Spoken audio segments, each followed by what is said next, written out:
everyone. So I'm heading back into the Ask Vagrein session to pluck out a question that Vagrein can answer for you and channel that answer for you today.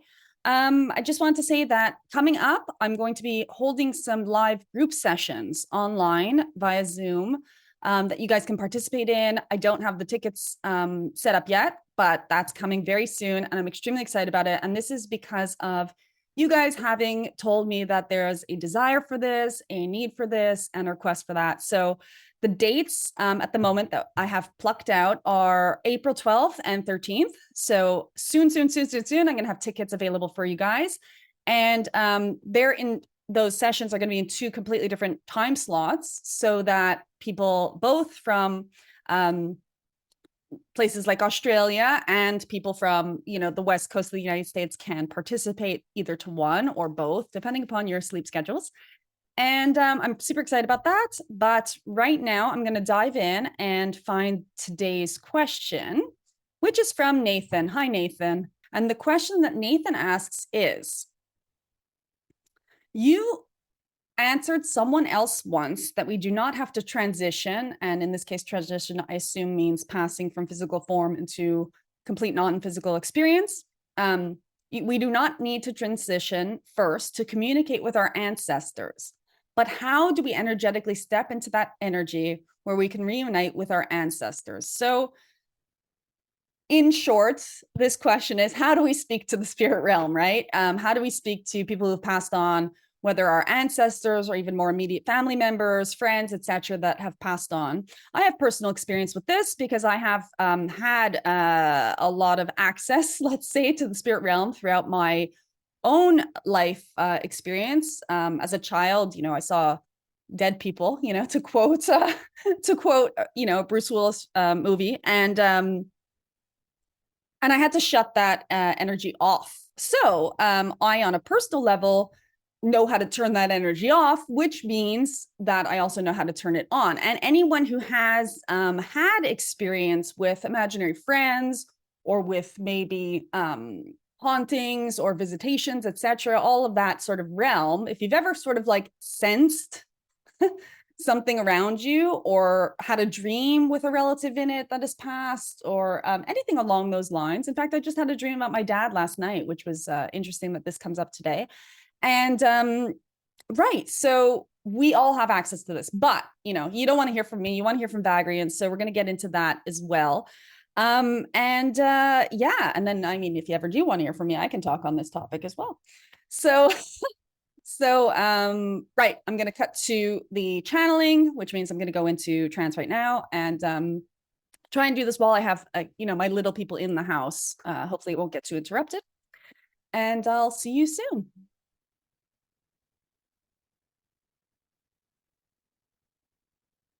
Good now to you. We are pleased to have you participate in this conversation, in this interaction, and pleased to answer any questions that you have that arise for you. In this case, you ask how to facilitate your communication with the non-physical beings that you recognize as having had individuation that is directly related to your experience in your individuation. Speaking to those who have passed or interacting with those who have passed and their energies. And we have spoken on this before. It is not requirements that you yourself return to your non-physical form to interact with more of all that is. It is not even required that those with whom you interact need to return to their non-physical form before you can interact with their energy of the all that is. But we will get into this later. Because first you would like to know how to contact those who have transitioned or passed.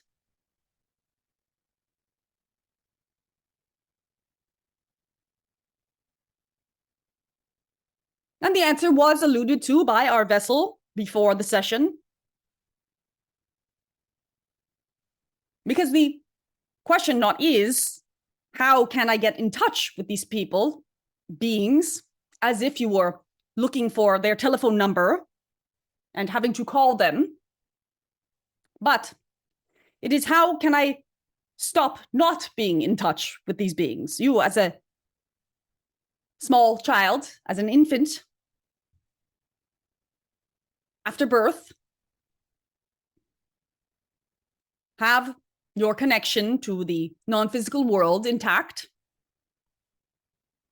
In fact, if you study the brain patterns and waves of your infants, you will see that they do not function in the same way as you do in your adult form. There is an assumption that the adult form is the more evolved functioning of the brain. It is not necessarily. It is simply the one that is more useful to you in your navigation of the systems and circumstances that you have set up for yourself as a collective at this moment in now. In other words, if you did have, which some of you do, but if you did have access to the spiritual realms in the same way that you do as an infant, or you did continue to have access to it as you did when you were an infant, you may find it difficult to navigate the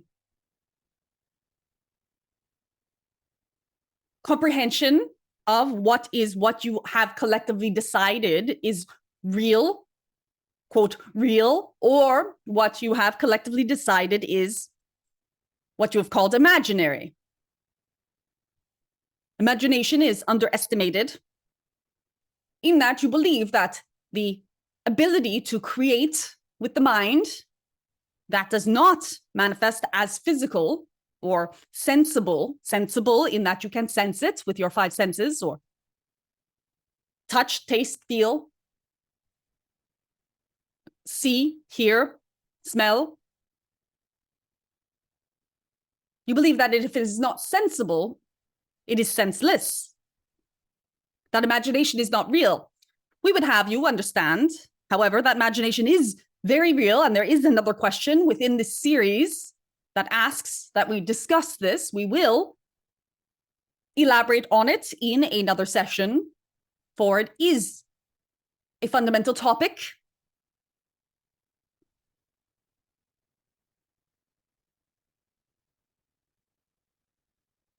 But if you were to navigate the world as an infant does, then you would perhaps find yourself not able to access, or not access, but action your free will, your will to create in the material at the same level that you can do now.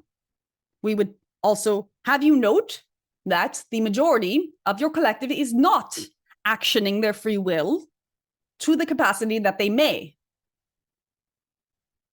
The actioning of free will is necessary, or not necessary, but possible only through the understanding that imagination becomes material, that it is in the spiritual realm that you pluck your inspirations and your creations before you action them into reality.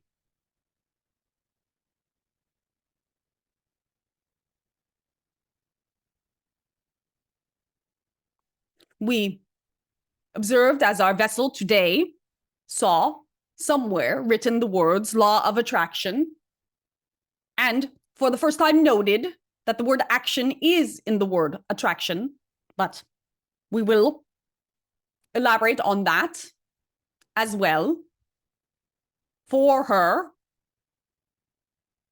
in some future moment of now.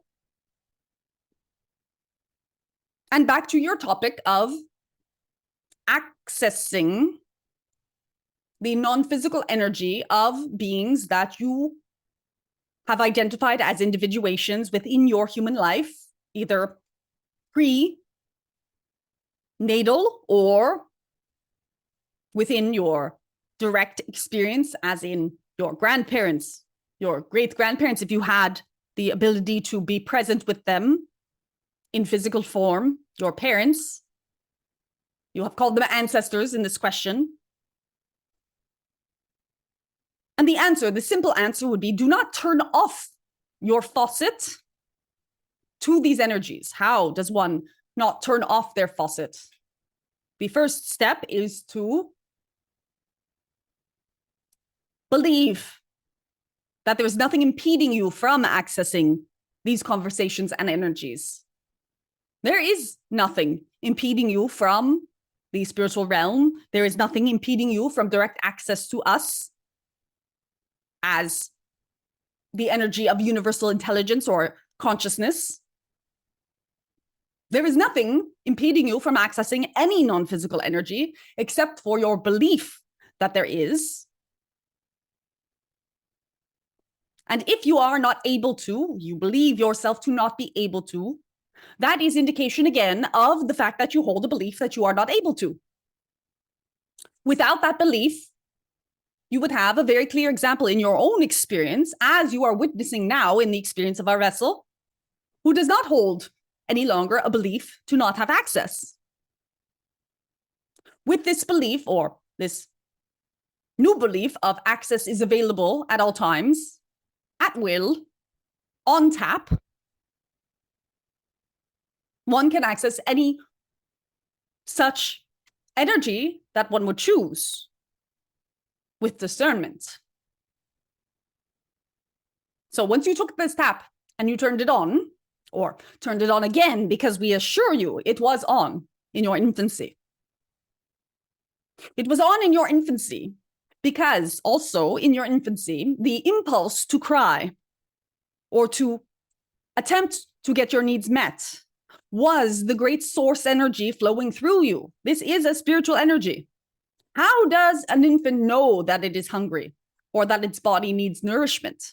How does a plant know to grow? How does the sun know to shine? It is because it is in access and direct relation to the universal consciousness. How can it be in access and connection to universal consciousness without having access to all that is, including the spiritual realm, including what you were calling cosmic energies, including what you were calling off-planetary energy and connection and species, etc. By this logic, and it is logical, you would understand that every impulse that you have now is also your access to universal intelligence. It is also motored through you, not by your individuation or personal desires. You do not desire for your heart to beat, for it to beat. It beats regardless of your desire because you exist and because universal intelligence is running through you.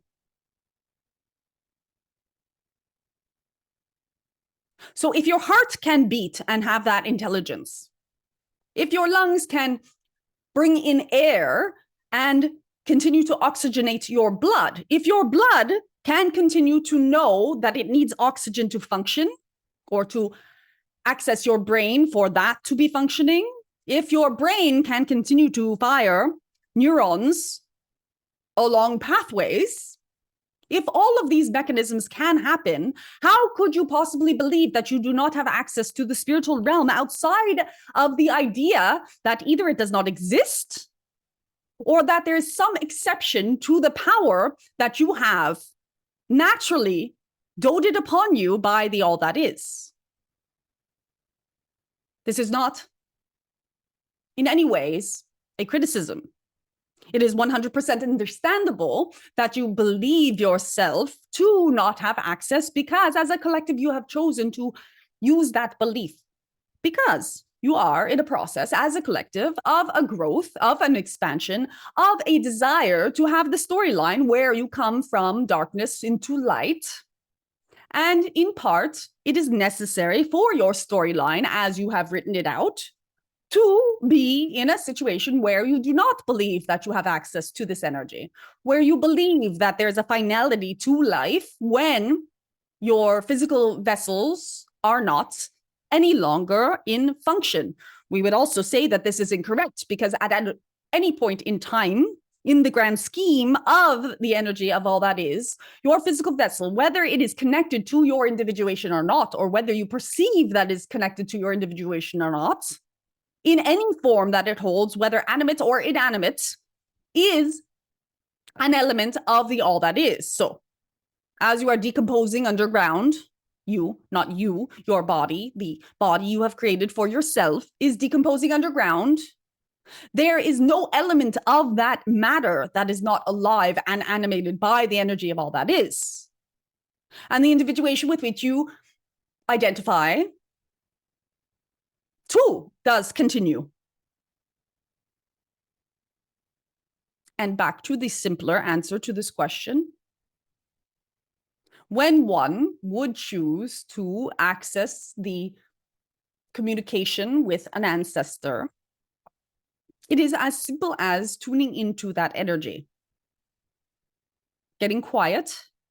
And we know that you have heard many times that meditation is a fundamental tool for your ability to listen to the other realms, to get out of your own way, but tune into that energy,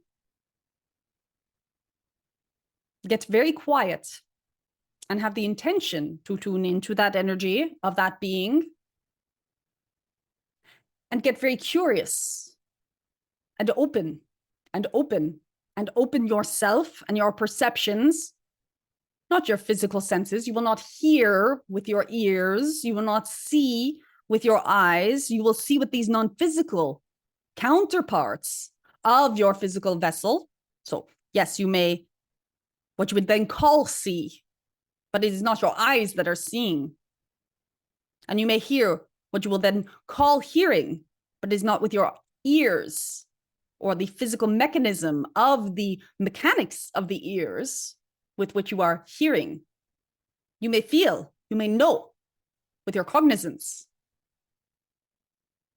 And as these, we have no other word but sensation, they are not sensations, but there is no word, as these experiences come to you, if you meet each and every one of them with acceptance that they are real, where you would have called them and disregarded them as imagination, you will begin to understand that they indeed are.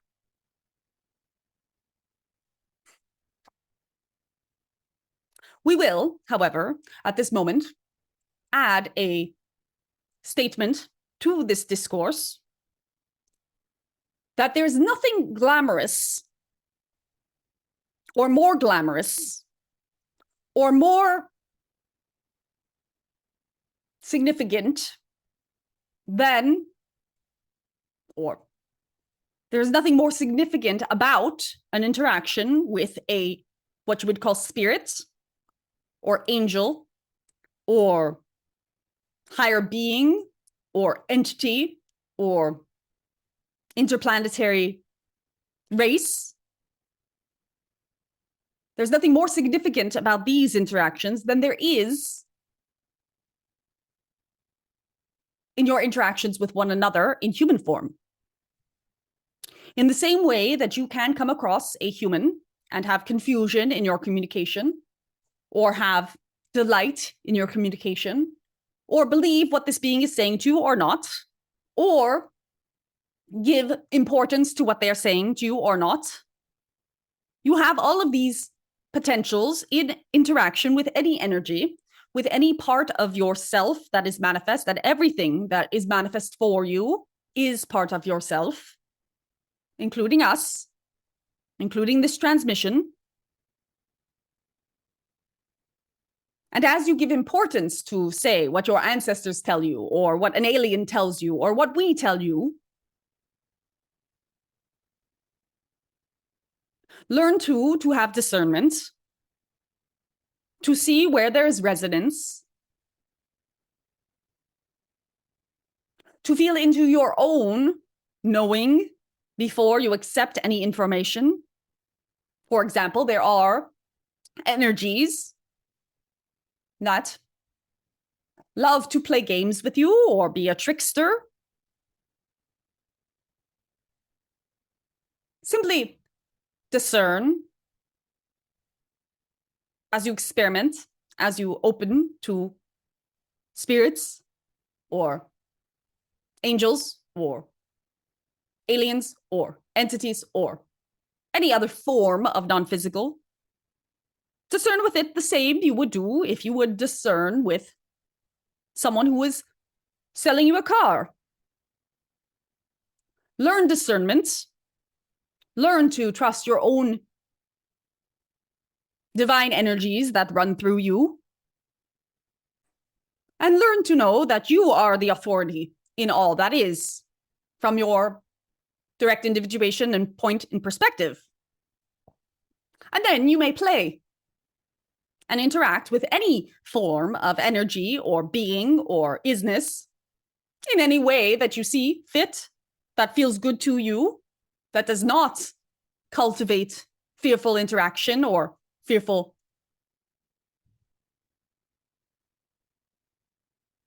emotion within you. And use your navigation, your emotional navigation, to know that if it does feel good, it probably is. And if it does not, well, you do not need to accept it, because nothing in all of existence is more true for you than your truth.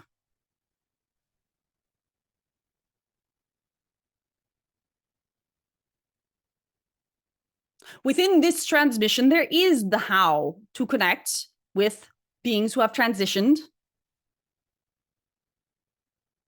And so we leave you with the light and the love of 1,000 suns. A nine.